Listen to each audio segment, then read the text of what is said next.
Welcome back, everybody, to Hot Mike here on this Monday morning, live at the Shack. As we're leading you up to the tip-off of the new basketball season. Drake and North Dakota State. You'll see it live right here on WDAY Extra coverage at 11 a.m. with myself, back with the Hall of Famer Amy Ruley. She'll join us later, and Sam Getzinger patrolling the sidelines. It's great to have North Dakota State women's basketball coach Jory Collins with us. This is like the ultimate day. You're playing, the Chiefs play tonight on WDAY. You got everything in one here, perfect day for me.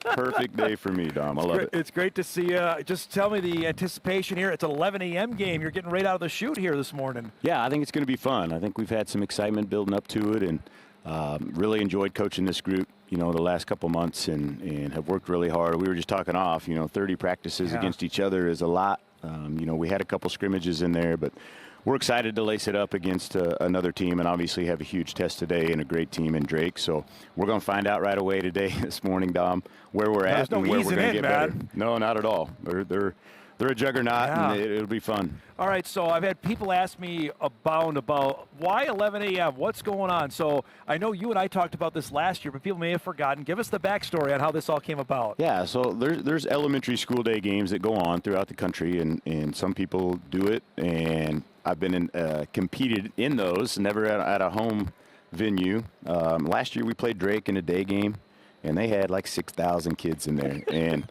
it was all annoying. Right behind you, right? Yeah. I couldn't hear for 2 days. But it was cool. Yeah. It was actually a great environment for a day game, and we just like, we're here. Why don't we try something fun? And I think we're going to have close to 500 in here today, and obviously next year I hope it's 2,500. Yeah. But you got to start somewhere. Good opportunity to play a good team, middle of the day, take a long lunch break, get out here and come check us out. I told the Jack man, hopefully next year, maybe Moorhead to get his elementary school over here. He loves coming to the game. Yep, so I think I'm getting my youngest one's getting out of school for a couple hours here, and playing hooky for game time. That's fantastic. It's going to be that's a great way to start the season. You've done this a long time. What are the feelings on opening day? Do you still get nervous, butterflies? What for you personally? Oh, always a little bit, I think. Yeah. It's usually, you have new players, you have new pieces and new roles in a lot of different spots. And just, I think the anticipation of just seeing how that plays out, how people handle different responsibilities. Yeah. It's one thing going against yourselves for, a month and a half, and it's another thing all entirely against, another really good team. So just how we handle it is going to be, that's a team that does put pressure on you. They play so fast. They're so athletic up and down transition. And, that's an area of the game where sometimes that takes a couple weeks to get dialed in on those parts of defense. And we'll get tested immediately. But like I said, I mean, every time we're doing these non-cons, we're trying to play good teams. We're trying to get ready for Summit League play, and this is obviously a great test for us. I ask Dave about this all the time. Women's basketball scheduling a little different because the heavy hitters do go on the road and play. But when you have games like this, are these difficult to get good mid-major games to get these kind? They're tough to get here. Yeah, I can tell you that. I think everybody is okay with us going on the road. Nobody wants to come here very much. And quite honestly, this Drake game came about, last year, when Western Illinois, left the league and we needed 2 games. And so instead of playing Western Illinois twice, we got to play at Drake and at Iowa State, which is a lot of fun. But at least Drake was going to do it. Drake was going to do it as a home and home, so we get to have those guys back, which is nice. I want to talk about your team in our next segment, but last we visited was getting ready for the WNBA season, how things exploded there. Heck, there were so many people watching the WNBA. It felt like on social media responding like it was an NBA Finals game of how it was officiated, how it was contested. That you got to feel great about where women's basketball is going right now. Yeah, I mean, anytime there's that kind of controversy, that just means people care, right? And people are watching and are engaged with what's going on. So it's just, you and I have talked about it the last couple of years, but it's grown tremendously.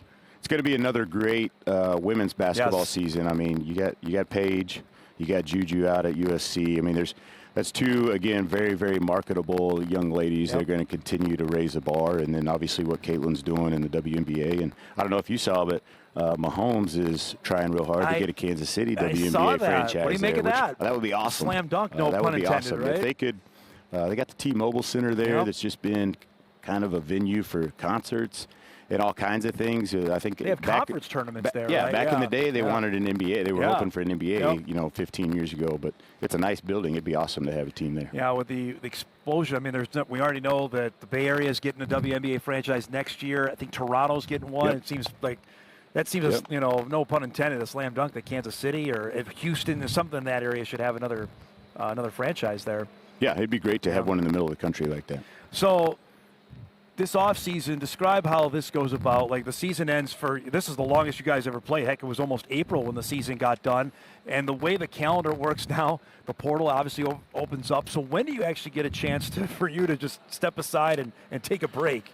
Is there one anymore? Yeah, I mean, mostly when your roster's complete. Yeah. And these days, that's taken a lot longer than, it used to be. You'd get done with your season and you give your kids a 2-week break and you could, exhale a little bit and relax for, 12, 14 days before you came back, had your postseason meetings, and then got into postseason, really working on skill work and building up some skill and making players better. And now, depending on who stays and goes, Correct. I mean, you're in the portal every day, you're on the phone every day, you're having maybe multiple visits. It's lengthened out. Yeah. What's already a lot of time is more time, but May, you know what I mean? The May when the girls get out for school, I mean, that's where I get a couple weeks. I had a chance to visit with Dave about this. You got to go with the football team with Tim Polasek to Colorado. Tell me about that experience and getting a chance to go out and see the season opening football game. Yeah, that was awesome. Great experience just to see how those guys. I mean, you know it from being in college athletics, but until you ride along and see, I mean, that's a lot of guys. No doubt. The logistics of feeding, housing, meeting, everybody getting to the game on time, everybody, all their pre-meeting stuff. It was really fun to sit in the ballroom and see them in position groups and coaches going over game plans and reminders and strategy and all those kind of things. And just, it's a well-oiled machine. No doubt.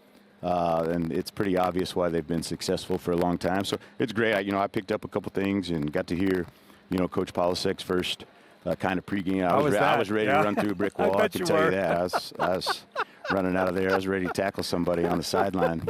But no, it was fun, and I thought they competed their butts off. It's no surprise to me where they're at right now. I think I told anybody that would listen after the first game, I think we're going to be all right, and we have been. How about Colorado, though, to see that experience? I mean, it's the Dion show, but actually they've won some football games. They're having a heck of a year. That's been, I didn't know, right? if they would. Obviously, either. Obviously, seeing, Shadur and what's the receiver? Travis Hunter up close. Else, I mean, that guy. Yep. Very rarely do you get to that level, and then you can pick out a couple people that are even 2 levels above everybody else on the field. And it was pretty easy to see Travis Hunter is going to be a very, very high pick. Just the way his fluidity and his movement is even different than the other great athletes on our team and their team. So those guys really stick out like sore thumbs when you see them up in person. And but yeah, they're doing a great job. I'll tell you what was funny at that game. I sent a picture to my friends. I looked across the sideline, and you know who was the easiest guy to pick out over there? Warren Sapp. Yeah. I mean, his shoulders were like 5 feet across. I was like, that is the biggest human being I might have ever seen. See, now, and Derek White was there, which is pretty cool, Colorado alum. They honored him after winning the gold medal. We missed out because Kleiman was there a couple weeks ago. They had Carmelo Anthony and Kevin Durant on the sidelines. It's a who's who whenever they're playing in Boulder these days. Yep, there's a celebrity corner there for sure. It's a different deal on that. But that also just goes, again, just to show you how crazy college athletics are. I haven't asked you, what was your initial interaction with Coach Polasek? What did you take away from meeting him for the first time? Yeah, just, I think, it was right after his press conference when he got on. Just got a chance to shake his hand, and it was pretty evident that he was going to have some juice about what he was doing, which I love. Your coach that's similar. Yeah, similar I think we have there. some similar personalities in how we go about what we do, and I'm happy for him. Obviously, this means, having this job means a ton to him from where he's been before and his previous experience here and just with the culture and those things. So I'm happy that he's off to a really great start. He'd be the first one to tell you they haven't done anything yet, and what they're after is well ahead of them still. So it's fun watching them. It's fun following them. I had a great time at the game Saturday, and looking forward to how they finish. Real quick before we go to break, especially for home football games now as you're getting ready, but you have traditionally, I know Dave does this as well, you're bringing recruits on campus to get that experience as well. I know you can't talk too much about it, but what is that strategy like when you have a chance to bring them on for a football game to get the experience of what a college football Saturday is like? I mean, you try to do your best to, hey, what's it like to be a student here as much as anything, and what's just the vibe around Fargo about NDSU. And obviously, the football days are great because you can walk through the tailgate, you can just rub elbows with a bunch of fans, and obviously just kind of get a feel for, hey, this is important here. And it's a great experience, great environment. We bring, every time we have underclassmen day, official visits and all those things in the fall. We had a family here on Saturday and had a great time and enjoyed the game. They love football and were able to watch it. And, it's been positive for us to be able to share that with the recruits. Jory's got a few more minutes here. We'll actually chat about his basketball team when we come back. Expectations. I know he loves that question all the time for 2025 as the Bison women open up here in about 90 minutes against Drake. We're back on Hot Mic, live on location at the Shack right after this.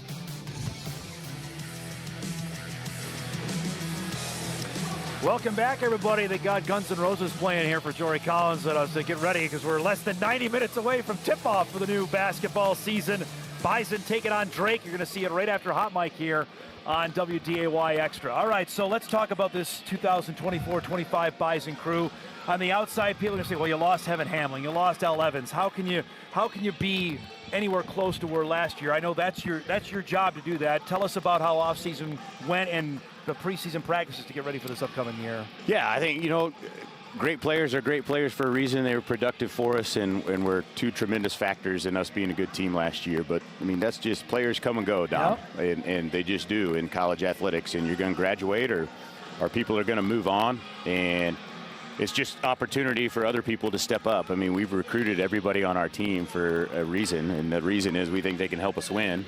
And sometimes you take a back seat to people that are a little bit ahead of you or older or just fit what we're doing at that particular time a little more.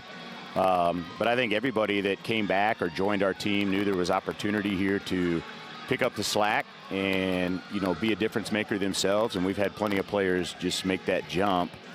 Just individual improvement, and then obviously have brought in some players we think can help us also. I think the big thing, you talked to me about this when we were in Sioux Falls, you have depth this year. People may forget you played the last, 4 months of the year with 10 players. You have 13, so you have some options on the bench now this year. Yeah, no question. And that was, we were fortunate to be healthy last year with those 10 and as much as you could be.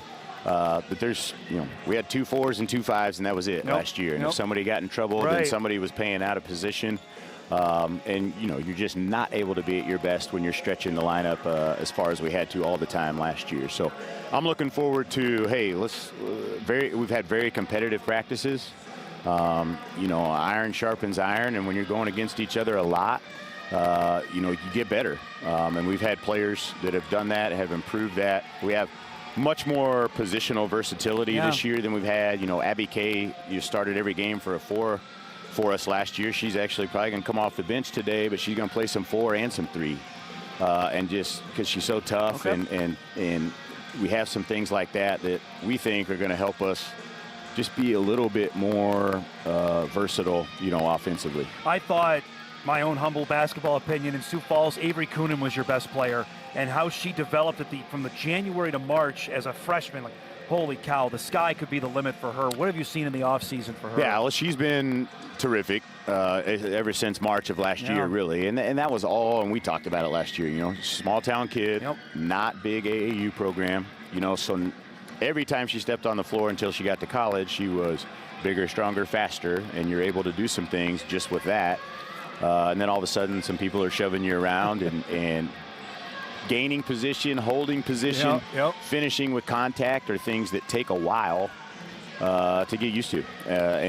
But you could see it happening just throughout. She kept her head down, kept working, and really reaped some benefits there late in the season, and has just really taken that into the postseason, summer, and preseason. And I'm looking forward to her having a big year. The conversation that Abby Schulte was going to come back, you had to be overjoyed on that as a player you personally recruited. And now to not play the point, she's been almost forced into that position. She's not going to have to do that this year. Yeah, and that was, she did a great job. Obviously, we've had our 2 best years with her playing primarily at the point guard. I've just never felt that Schulte's probably able to do what she does best, playing that position. And now that we have a couple young point guards in Molly Lenz and Marissa Frost, who are true ones, who can lead your team in that way, I think will allow Schulte to be a little bit more aggressive off the ball and do some of the things she's really good at, like getting downhill in transition and just penetration, slashing, doing some things, getting to the free throw line where before she was very dialed into what are we running, how do I got to get somebody in these spots, and leading that way. It also helps that she's played point guard for a couple years, because her leadership out there doesn't go away just because you change positions. So the communication piece that she's going to add off the ball is also really, really good for us. She also got a shiner to start the year. I saw that, your first practice of the year. Yeah, she took was wearing that. a headbutt to the eye, had a black eye.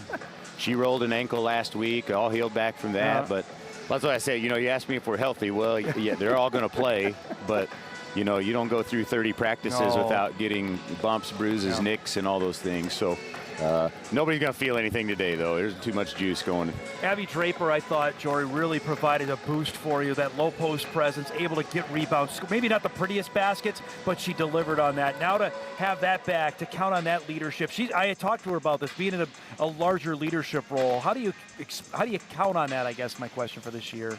Yeah, Drape's had a great offseason. I think last year, because of our roster, it kind of forced her into, hey, you're just going to be a 5 and not a 4-5. She played 4 her first year here primarily. And now she's just really good around the basket. I mean, she plays so hard, such a good offensive rebounder with her length and pretty quick bounce. When she is fully fueled up, her first step is really explosive. And she just second chances and some trash buckets.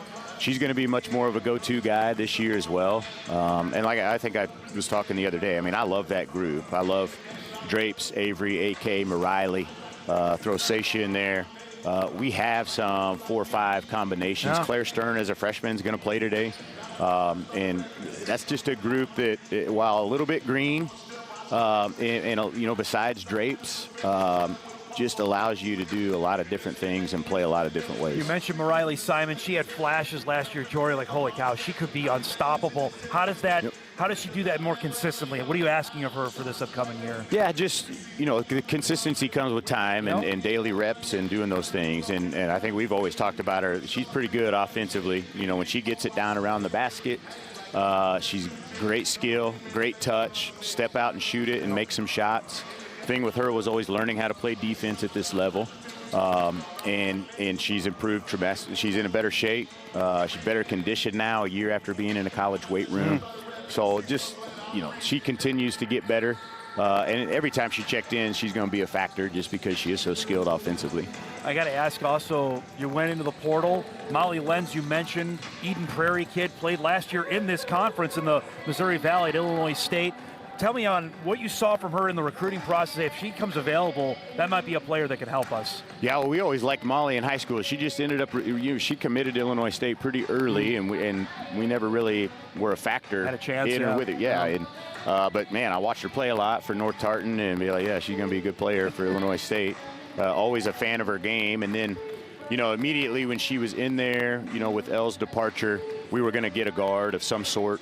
And it just kind of worked out that it was going to be a really good young point guard that was going to have a chance to come in and impact us. And I think she's fit in here as good as you could ever hope for anybody. Ton of respect from her teammates because she goes about her business every day the right way. Super coachable, asking questions, wants film, wants workouts. I mean, just kind of a coach's dream. I feel like she's been here 2 years already, and she's really only been here a matter of months. So 3 years of eligibility, too. That's a huge deal. She's going to be just – she adds a level of just real solidness to what we're doing, where she's going to be able to go out and execute what you ask and plays above her years as far as experience-wise. A couple minutes left here with Jory Collins. I just saw 2 of your 3 freshmen walk past, Marissa Frost and Claire Stern. Those are 2 players I feel like I've been following for a while since they committed so early. Now they're here. Expectation-wise for each of them to come on, and what kind of impact can they have as freshmen? Yeah, well, they're both going to play. I would tell you they're both probably in our top 9. Okay. And that's just, they've earned that in the time that they've been here. Marissa Frost gives us ball pressure. She can get downhill and score. She is terrific in transition. She's terrific defending in transition. So just not something that was a Schulte strength or a Heaven strength. Being able to pick up the ball and really hound people and make them work is something I'm looking forward to having with her. Claire maybe has the best feel for the game on our team. She is a tremendous passer. Understands scheme really quickly. She learns what we're doing in about 1 or 2 reps and is able to just go out and do that. You know, she's unassuming physically. If you talk to her, you're like, this girl's like a middle school little kid, and then she actually has some really good toughness to her and competitiveness. So they both have been everything I would probably hope they would be as freshmen, and obviously going to have some roles for us here. Saw Claire hit the game-winning shot at the state tournament last year, so she's got some moxie in her too there, Jory. Yeah, well, both of them have played very high-level high school and very high-level summer basketball. So, you know, did it take some acclimation here in college, and is it still going on? Yes, but their process is a little bit ahead of normal high school kids just because they played so. With Abby Kraswinski, we talked about that last year. Yeah. But Abby's high level of AAU, that mean it was almost seamless for her when she got here. Yeah, and you know, AK last year got into the starting lineup because the physicality, the toughness piece, she was already ready for that. Yeah. You know, now she still had to learn basketball stuff and what we were doing and ball screen coverage and all these things that you got to learn, but the I'm gonna whoop your butt mentality and mix it up with you was from day one. She was ready for that, just playing the kind of caliber of athlete she played in high school. I know you're only worried about your team, but the league in general, with South Dakota State has what its back, where do you see what the Summit League has in store for us in 2025? Well, I would tell you, and kind of talked about this at our meetings, I think whatever the bottom 4 or 5 teams are, whoever that's going to be, are better than they ever have been. Okay. So I think the conference as a whole has risen. That's good. Obviously, you know, SDSU is what they are and are outstanding. And, you know, us, Oral Roberts, USD, those teams that are picked right after, I mean, that's all 4 of those teams could be there at the end. I really believe that. So I think it's going to be a very, very competitive Summit League race this year. We got a long ways to go before we get to those games down. Can I be your travel agent, man? I mean, look what you're playing. You're going Washington, Alaska, New Orleans, South Carolina. Holy cow, man. Hey, that sounds great, doesn't it? Until you got to get on them planes. That's not by design necessarily. We had to get games, and we got to get, if we can get neutral site games where we're not playing on the road all the time, then, you know, that's something we got to do in where we're at. And we got to keep working hard to get some quality home games, and we'll get some next year. You told me, though, you've never been to Alaska, so you're getting never that been to Alaska. I've never been to Charleston. Okay, so I've never been to Seattle. All right. Wow, you got There's some 3 cities here, 3 cities that I'm going to see. And, you know, that's one of the best things about college athletics for these young players that you enjoy that's not part of basketball is just being together and experience things that, you know, make your whole time here just that much more of a quality experience. This is so awesome. Thanks so much for doing this for the game. All right, let's see the double today. See the Bison win and the Chiefs win later. Yep, and then the guys, we're going to get trifecta today. Thanks for doing this, bud. Great to see you. Jory Collins joining us, North Dakota State women's basketball head coach, as the Bison will take on Drake. That's coming up here in about 1 hour and 10 minutes on WDAY Extra. We'll break. We come back. We'll salute our best of the weekend, and then we'll get ready for our big second hour. Jeff Kolpak coming, Amy Ruley as well. Hour 2 of Hot Mic continues after this.